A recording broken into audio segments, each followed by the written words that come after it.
안녕하세요. 텍쌤의 핵심을 읽어준 토크 IT 세미나 고성 PD입니다. 데이터는 빠르게 불어나고 있는데 시스템은 점점 더 느려진다고 느끼시지 않나요? 트랜지션 처리 속도가 늦어지고 조회 요청 하나에 수초가 걸리는 기업이라면 근본적인 아키텍처 개선이 필요한 시점일지도 모릅니다. 이번 세미나에서는 IBM 데이터 복제 솔루션으로 어떻게 시스템의 병목을 완화시키고 레이턴시 문제를 해결할 수 있는지에 대해서 보험사 프로젝트를 직접 수행한 넥스블루의 이은실 이사와 함께 알아보겠습니다. DB 복제가 다양한 용도로 쓰이고 있잖아요. 주로 어떤 용도로 쓰이고 있나요? 일반적으로는 실시간 DW나 그 배치 업무, 그 다음에 DR 구성하는 데 주로 쓰이는데요. 이번 고객사 사례는 기간계 업무 쪽에 네. 헤비 IO 일으키는 조회 업무들을 이제 분리하는데 그때 사용하게 됐어요. 저희 고객사는 손해보험사거든요. 그러다 보니까 보험사 업무가 사실은 복잡하고 무거운 형태로 나타난다고 표현을 하시더라고요. 무거운 트랜잭션이 도대체 뭡니까? 일단은 일반적으로 은행 같은 경우에 이제 나의 예금을 입금하거나 출금할 경우에는 그냥 단순하게 SQL 하나로만 처리를 할 수가 있잖아요. 그렇겠죠.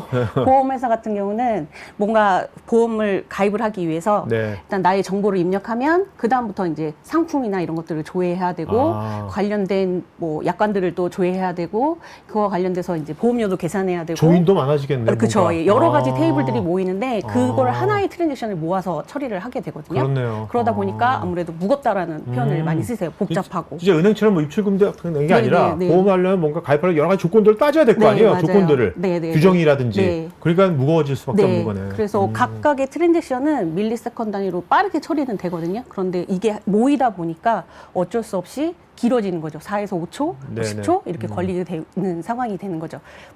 요새 4초 못 견디는데. 못 견디시죠, 사실. 일단은 저희 보험사 같은 경우는 계속 이제 지속적으로 성능 개선 작업을 진행을 하셨어요. 뭐 DBMS 업그레이드도 하셨고, 뭐 서버도 교체하시고, 뭐 계속적으로 튜닝도 하시고 작업을 하셨는데 그럼에도 불구하고 매년 트랜잭션들이 증가를 하게 됐고 또 이번에 차세대 청약 시스템 오픈을 하면서 서비스량이 계속 증가를 하기 시작을 하고 했었거든요. 이제 그러다 보니까 특정 TPS를 넘어가면 업무 처리가 안 되고 성능이 계속 늦어지는 상황이 발생을 하게 되는 거죠. 그래서 거기 고민을 하시는 거예요. 그러니까 기존 레거시를 스케일업하는 것만 갖고 안 되는 거네요. 맞아요. 그죠? 네. 무거운 트랜잭션으로 인해서 데이터 조회가 느려지는 문제에 대해서 데이터 복제가 대안이 될 수 있는 것을 넥스블루의 이은실 이사가 아주 쉬운 비유를 들어서 설명하는데 한번 들어볼까요? 상황을 설명드리면 약간 그런 거죠. 우리가 이제 중고등학교 때 뭐 매점을 가잖아요. 그때 10분 안에 휴식 시간에 가가지고 물건을 사야 되는데 이제 전교생이 다 이제 몰리는 거예요. 근데 그 창구는 하나인데 그러면 물건을 사다 보면은 다 살 수 없고 줄을 쭉 쓸 수밖에 없잖아요. 그럼 10분이 끝나고 이런 상황인데 이제 매점 아저씨가 이제 어떤 것들이 제일 많이 나가나 이런 것들을 해서 특정 상품을 이제 따로 창구를 마련해가지고 그 창구는 그 업무만 하게끔 해야겠다라고 생각을 한 거죠. 그래서 줄을 2개로 만들고 여기서는 그냥 여러 가지 다른 업무를 하고 여기서는 이제 잘 나가는 상품을 할 수 있게끔 그렇게 그런 식으로 하는 거 우리가 맛집 갔을 때 포장 줄 따로 있고 실제 식사하는 그 줄 따로 있듯이 그런 식으로 업무를 분리를 해야겠다라고 이제 고객은 생각을 하신 거예요.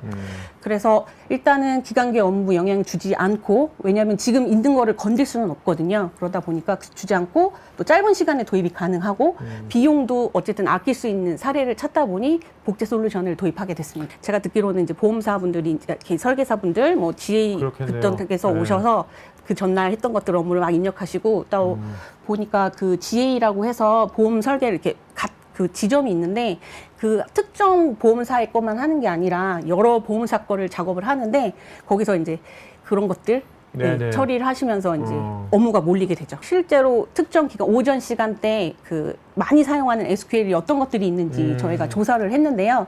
업무 중에 90% 이상이 조회 업무였고요. 그다음에 CPU 자원의 98%를 역시 조회 업무가 사용하고 있는 것을 확인을 했습니다. 그래서 복제 대상을 일단은 조회 커리를 일단 12%를 옮기는 걸로 목표를 삼았고요. 전체 기간계 DB 8,797개 중에 일단 114개를 목표로 옮겨보자라고 일단 저희가 했어요. 그리고 기간계 운영 시간에 어쨌든 비율이 높은 SQL, 테이블들, 그 다음에 대신에 원장이나 금정 같은 이제 그 민감한 데이터들은 일단 건들지 않고 최대한 뺄 수 있는 것들, 리드 온리를 읽을 수 있는 것들만 옮기는 걸로 대상을 잡았습니다. 우선은 추진 일정은 저희가 총 2단계를 나눠서 진행을 했는데요. 한 달 정도는 POC 작업을 진행을 했어요. 총 8개 시나리오를 가지고 서버 자원이 얼마나 효율적으로 사용되고 있는지, 데이터가 잘 복제를 하고 있는지, 복제된 데이터가 원본과 같은지 이런 것들을 검증하는 시간을 가졌고요. 이후 3개월 동안 저희가 프로젝트를 진행을 했거든요. 그래서 총 2달 동안 서버 도입하고 복제 환경 구축하고 기능 테스트, 가용성까지 다 테스트를 해서 저희가 12월 31일 날 오픈을 하게 되거든요. 그래서 현재까지 안정적으로 운영하고 계시는 중입니다. 왼쪽 상단에 보고 계신 게 기간계 운영 DB 쪽 구조입니다. 일반적으로 액티브 스탠바이 형태로 되어 있고요. 그다음에 공유 파일 시스템으로 연결되어 있어요. 일단은 1번 서버만 일단 주로 일을 하고 있고, 아시는 것처럼 스탠바이 같은 경우는 이제 장애가 생겼을 때 그때 업무를 이어받는 형태죠. 그리고 기간계 업무 쪽에다가는 저희가 그 MQ랑 IDR, 그러니까 Q 리플리케이션 관련된 오브젝트들을 추가로 설치를 해서 구성을 했고요. 기간계 복제 운영 DB도 동일하게 액티브 스탠바이 형태로 구성을 했습니다. 여기는 차후에 확장을 이제 고려해서 고려해서 IBM 제품군으로 해가지고 OS는 AIX, 그다음에 클러스터 서비스는 RSCT, TSA, 스토리지 스케일 구성했고요. 그다음에 IDR 구성 요소인 MQ, 그다음에 저희 DBMS, DB2 해가지고 구성을 하게 됩니다. 그래서 실제로 어떤 효과가 있었는지 확인을 하게 되는데요. 저희가 그 기간계 평균 조회되는 쿼리를 12%를 복제로 이전을 하고 나서 기간계 CPU 사용률이 최대 50% 안으로 떨어졌어요. 12%만 옮겼는데도? 네네네. 그래서 TPS가 기존에는 평균적으로 할 수 있는 속도가 3,800 TPS였거든요. 그래서 맥스로 정말 최고로 할 수 있을 때가 4,100 TPS 정도였어요. 근데 복제를 이관을 하고 나서는 4,000대를 유지를 하고 지금 맥스로 4,660 TPS까지 갔는데 이게 맥스가 아니고 복제 운영 시스템 쪽에 자원이 아직 유효하거든요. 그러다 보니까 더 많은 처리를 할 수 있는 상황이 됐습니다. 일단 CPU 사용률이 확실히 기간계 쪽이 줄어드는 것을 보실 수가 있고요.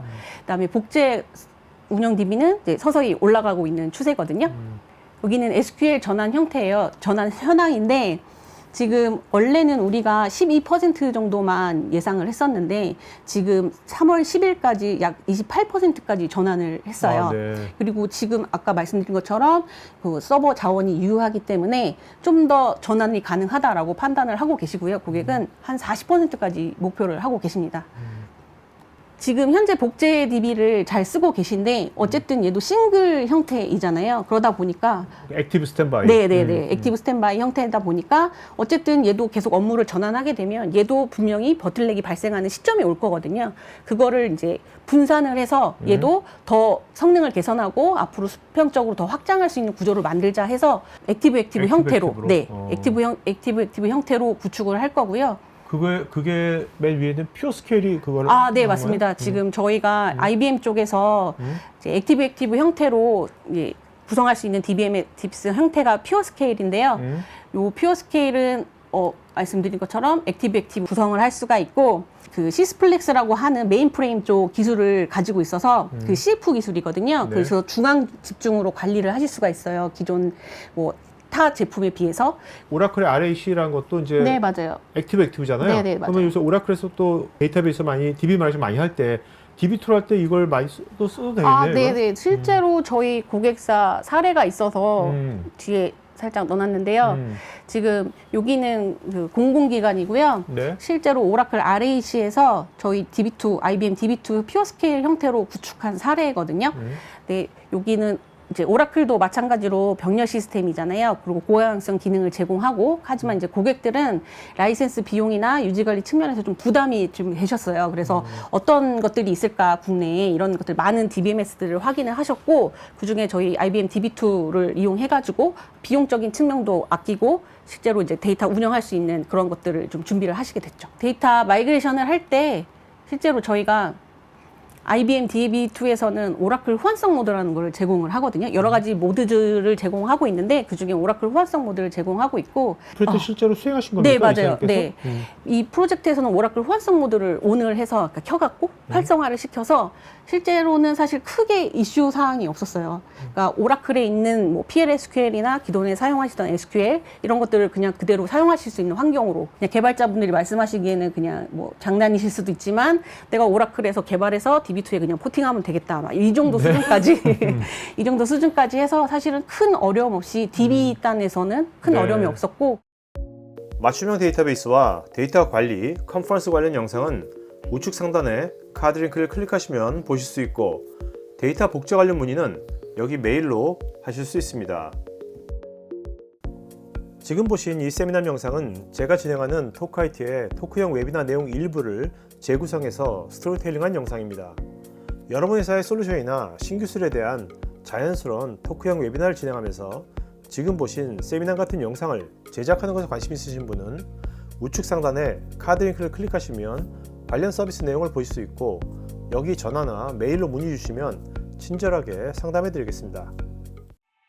테크 전문 채널 토크IT에서는 데이터 저장, 분석, 보호 관련 다양한 전문가들과 언제든지 상담하고 소통할 수 있는 구해줘 데이터란 공간이 있습니다. 구글에서 한글로 토크IT 치시거나 우측 상단에 링크를 클릭하시면 됩니다.